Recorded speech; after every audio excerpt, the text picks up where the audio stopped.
So I got this beautiful bouquet from Frida's garden. You might have seen it in my last YouTube video.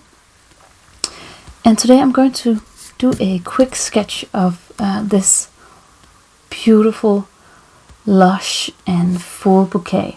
And there's so many details in this bouquet, so it's a little bit hard to actually show it all. So I'm just going to pick some highlights. I actually think I'm going to go in with a...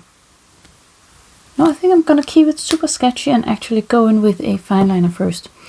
I could go in with a pencil first, but that would kind of make it a little bit easy to overwork. And when you have something that is this complex, I really want to try not to overwork it.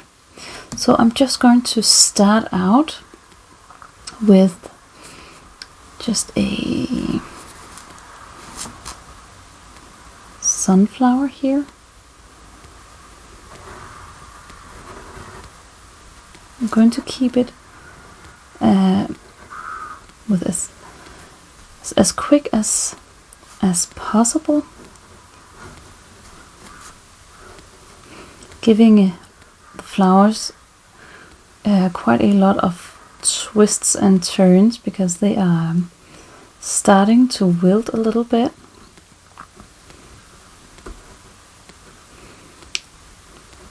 It was an incredible place.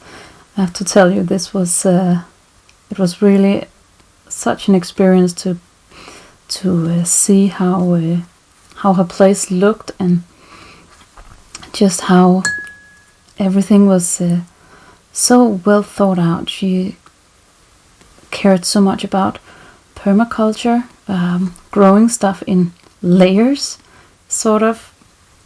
So there we have our first sunflower. I'm gonna do something else over here, and I'm trying to see if I can just keep it super random in which direction these flowers are looking. So I'm trying to get that organic look, just taking one flower at a time.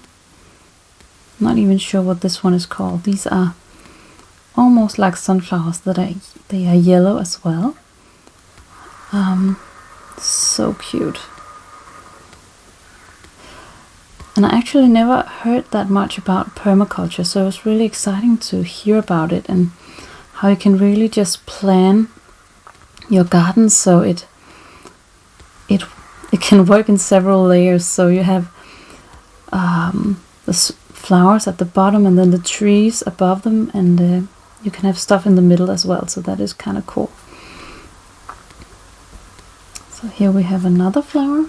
I'm not going to put stems on them yet because I don't know how they will overlap just yet. And I think I'm gonna do another sunflower, maybe over here. Put that a little more full on here. Again, keeping it super sketchy, just to, well, work faster, of course, but also just giving it a bit more organic look. I really like that. You don't have to overwork things and make it super perfect to make it beautiful. So you can see how this is actually looking that way. You can always give it more texture and more detail a bit later. And then I have a... not sure what that is called actually. Oh, I do know, and then I don't remember. I actually have them, like my mom had these in abundance, but I do not know what they are called.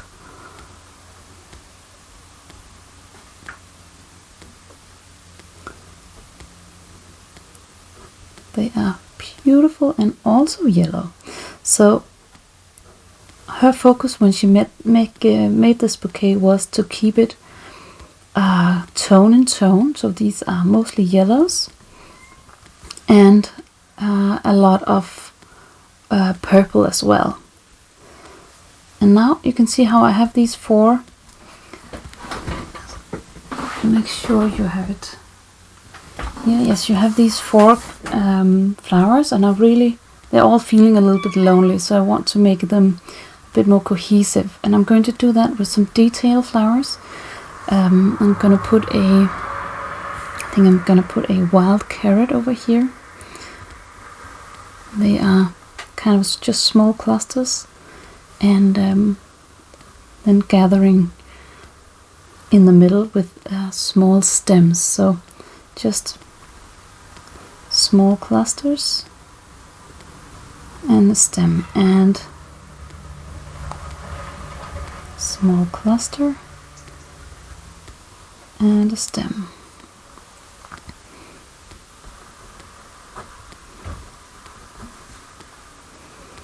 Now I have the chimney sweeper here, and see, but my husband is downstairs, so he should be able to take care of that. There you go. So you can see this one is behind, and this already gives us a little bit more dimension to this floral arrangement. I'm gonna put another one over here. So if you can suddenly hear some sounds, that's just the chimney sweeper on our roof. So don't be scared. It's not like there's not any robbers or anything. Just chimney sweeper. Go.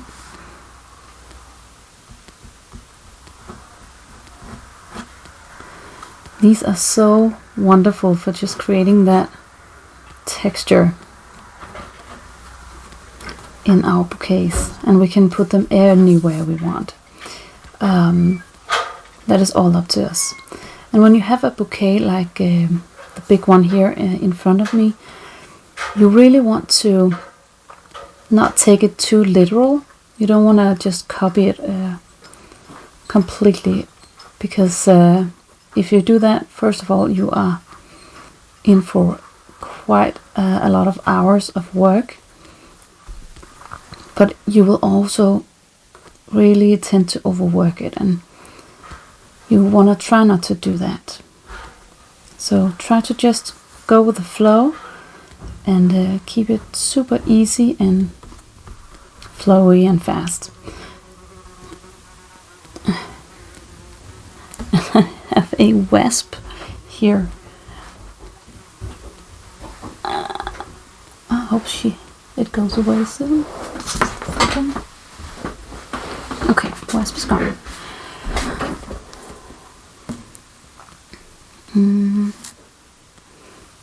Yes.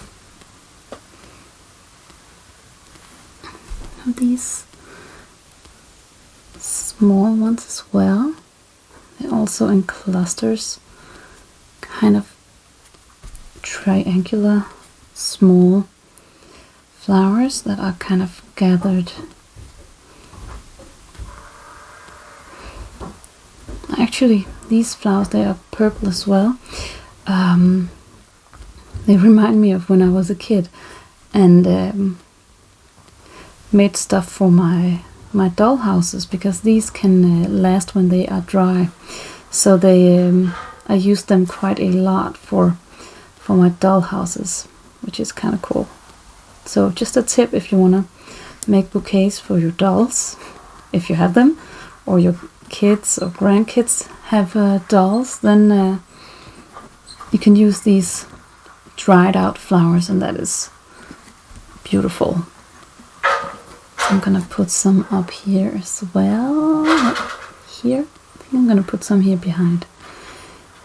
And don't want to overcomplicate, but it can be really nice to have something that overlaps, as I said before, just to give us that sense of dimension and change of texture. And you can see how I'm slowly just building up this sketch. And I know I'm not going to be able to capture everything, but that is okay. I'm not really going for everything anyway, so I'm trying to see if I can get these long here. I think this, I'm not sure if this is a wild carrot as well, this thing up here. There's so many flowers in this bouquet, so it can be a little bit hard to keep track.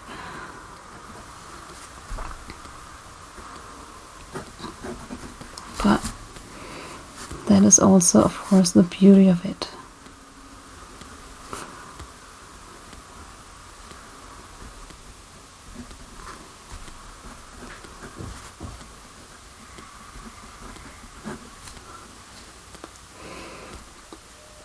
And let's see, I'm gonna put a stem to this.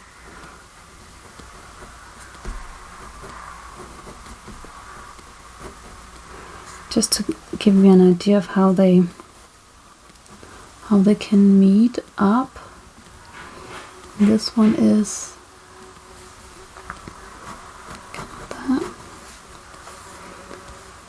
And this one is, I think I'm actually going to keep it bent like that. And they're actually gathered in a very beautiful twisted bouquet, but I'm going to keep it a little more dancing, like I tend to do, and I really like that, so I'm gonna keep it that way. I have these beautiful long things here.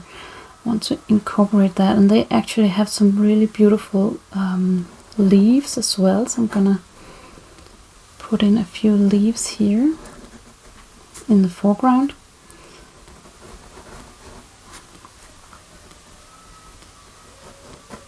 Keeping it behind there, so again there's a little bit that creates a little bit of life. Okay. And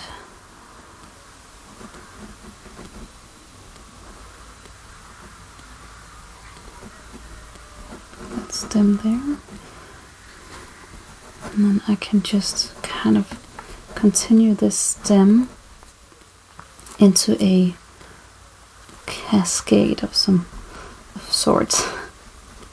Actually, it's such a fun flower. I think it's called, oh, I'm not sure. I would call it foxtail or something like that, but I'm not sure it's called that actually.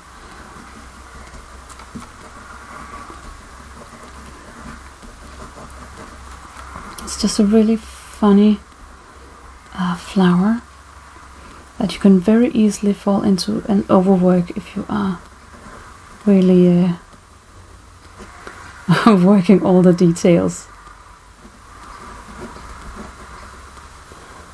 And I love to just look at a bouquet and just get captured by the small details and just sketching what catches my eye, because very often it's not the bouquet as a whole that is beautiful, of course, but when you're sitting down, you're kind of just caught by a lot of different aspects of the bouquet, and that is really beautiful.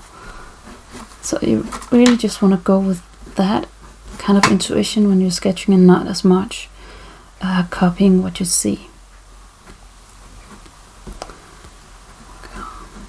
You can see how I actually have a stem there.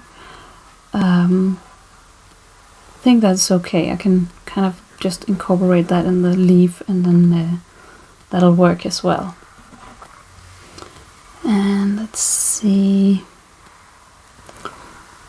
I want to be careful not to put too much in here, because that would be a shame. I do have some really beautiful leaves that are actually connected to this flower.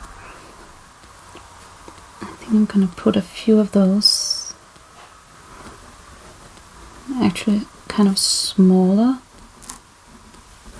almost like a fern.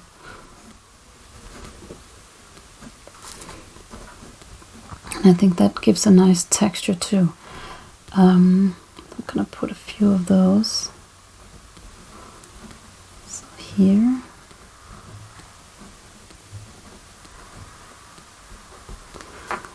I'm trying to see, just trying to kind of look at the composition and seeing if it needs something somewhere. Just gonna put a little bit of detail to these sunflowers here. Oh, and by the way, that Frida's garden, she had so many animals. I loved it. She had, of course, a cat called Flora, which was extremely cute. You kind of, you know, I have a love for cats. And she also had a rabbit, a blind rabbit, and a, let's see, I have some, she had this almost like that.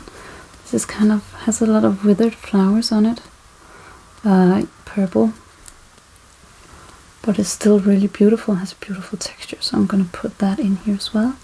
And she had sheep, so cute. And I actually, she allowed me to pet them, and I so rarely pet sheep, so that was really cool. And they were so sweet and just really wanted to come talk, and I loved it. So now that I have one of these, I really want to use it somewhere else as well, so I don't have just one kind of hanging. So I'm just gonna put one here behind. And usually I say that you want an uneven number of, especially the bigger blooms, because that gives us a nicer composition. But when we have so many blooms, it's not that important.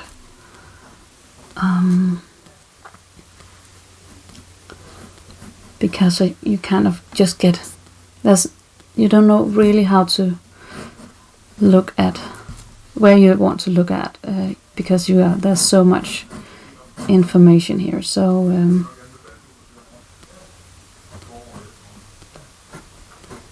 just going to put a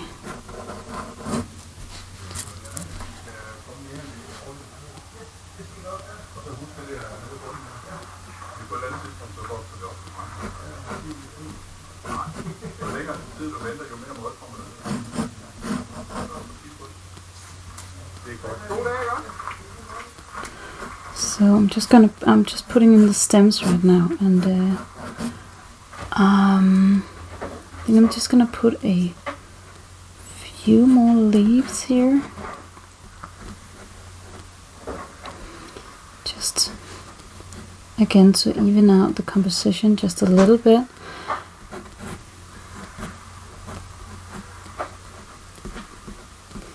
And let's see, just a small leaf here. Try to see if you can vary the size of the components. So you can see I did make this an uneven composition, and you could of course place it in the middle if you like. That is completely up to you. I did choose it to do it this way, and I'm not sure actually why. That's just how it happened. So I would probably do some splatters over here to kind of make it cohesive.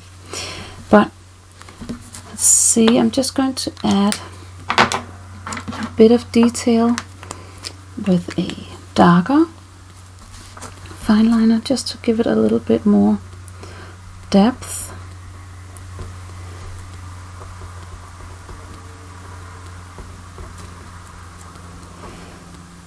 And if you're interested in how to work intuitively with sketching and painting and just following more of my work and masterclasses, then I actually have a members club called the Artsy Mind Club, and I'm going to put a link for it here below the video.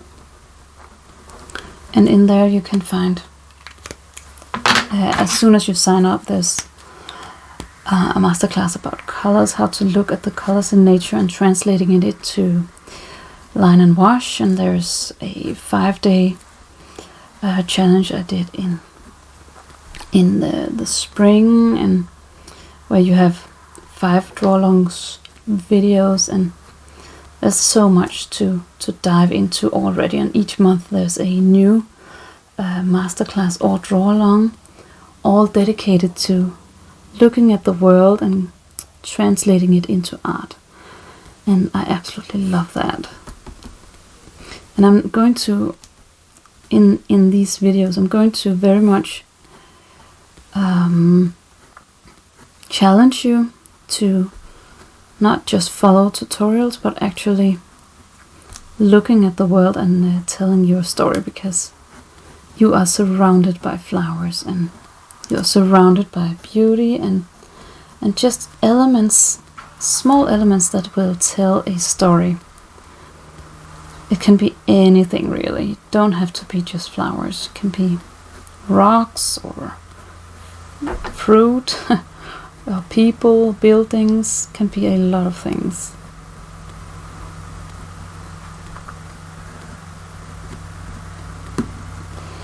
See, I think I'm actually about done here. I'm just gonna put a little bit of texture in here, and did give that one a stem, so but I'm just going to put one in here as well. So I like how that looks, and now I'm gonna switch to watercolor.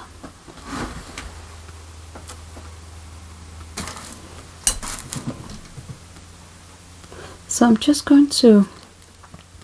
going to do this really quickly, just using a warm, this is a new gamboge, here on the sunflower. And I'm not going to put it on all the leaves, I think. I'm just going to put it on some of them, then adding a bit of brown to the center here, letting some of it flow.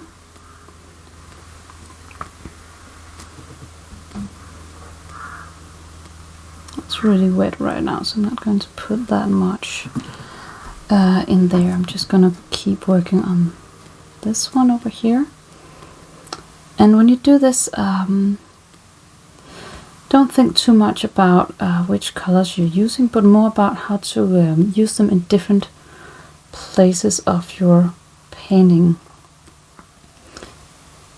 Because if you use a brown like this in one place, you want to really see how can you incorporate this is in another aspect of your flower. So for example, I have this one over here, and I actually think that could use a bit of the brown.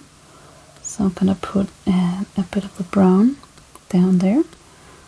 There's a lot of texture going on here, so I'm just going to let some of it flow into the water, but the rest can be kind of just dabbed on here. And then I want to use a bit of green. Go with the sap green here, just a little bit. You don't need that much. And remember, you're using the sap green, so you can use that for something else as well. And then I'm just going to use a bit of a purple, and I want that to be flowing into the water a little bit. Oh, don't put your hand in the water. There you go. I like that. And I had one over here as well. I can do a little bit of the same with that. Maybe not as much, since it's a bit more in the background. I do like to have these purple dots that are beautiful against the yellows. Now I have this beauty over here, and that is also yellow, but it is a warmer yellow, so there's a little bit of red in it. I think I'm gonna put a bit of orange actually, so it's not too red of a tone. And then just a bit of green. And just letting it flow a little bit here will make it look cohesive, so that is nice. Then I have this one over here, and that is actually a purple, but also with a red tone. So I'm actually going to see what happens if I put the orange in it. That's not good. It's always a little bit tricky to get that tone, so I'm actually going to just use my quinacridone rose, put that in here, and then dip a little bit of the purple violet in here, so it gets a bit more cohesive color. So you can see how that now connects with that, instead of just being pink. It's now a bit more cohesive. So I have this one over here, and that actually has a green tone to the center. So before I'm painting the outer leaves, I'm gonna add the center with just a tad of green there. And while that dries, I can put some color to some of these leaves. And if you're curious about this painting style, of course you can check out my members club. You can also, I have some freebies for you if you like to explore. There's an ebook about how to keep it light and breathe life into your sketches, so you're not overworking it, and that's a really good thing.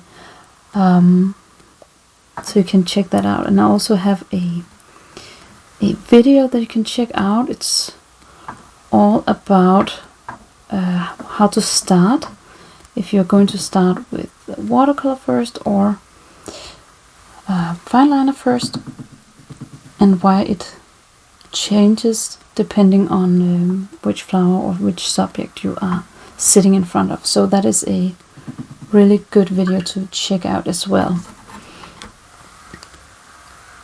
You can see I've just dropped a little bit of the yellow in the leaves just for a bit of cohesion again, and a bit of the brown here, so again that ties it together. And now we can paint these. To switch my brush so it's a little bit, has a finer tip. I'm not going to paint these here in front. I think I like the contrast there. And then I have these cute ones. You can see how I'm holding my brush really high, and I'm doing that to kind of just keep it loose and easy going, not overdoing it too much. And I have this one. It's actually just a very light green, so I'm just going to wet that area and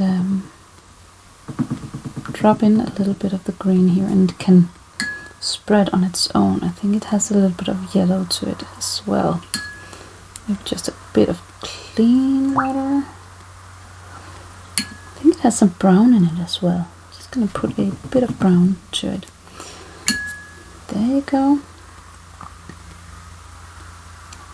Green to these as well.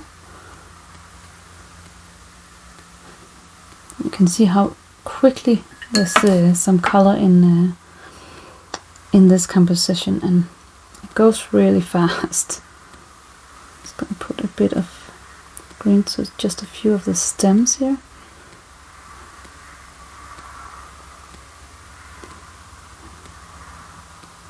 And here really don't try to see if you can not overdo it, because it's very easy to overwork at this stage as well. So when we're doing quick sketches, just do it quick and don't think too much. Oh, and I had these, that's true. That is, they were purple as well. I'm just going to look at the bouquet. Yes. So I'm gonna put bit of purple in there, and I had one back there as well. I'm gonna put that, and the purple just enhances the yellow, so that is really cool. And then I have this leaf. Just going to give it a little bit color, and that thing is actually part of that leaf. So there, see.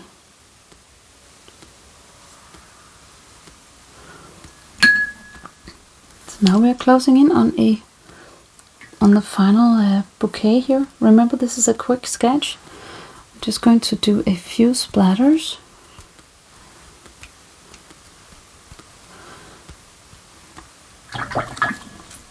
And of course, if you want to do it even more with this, you can always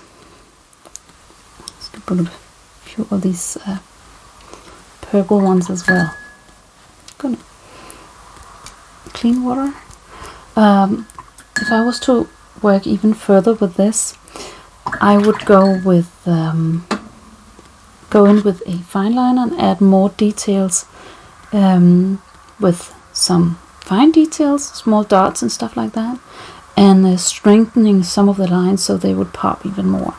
So you can experiment with that. And if you are interested in learning more, you're more than welcome in my members club, Artsy Mind Club. And that is all from me now. Have a wonderful, wonderful day, and share your sketch if you are going to try this at home. I'd love to see it, and I have a watercolor group dedicated to students. It's free, and you are more than welcome there. It's on Facebook. It's called Watercolor and Whimsy, and I'm going to put a link below. And that is all from me now. Have a great day, and I will see you in another video.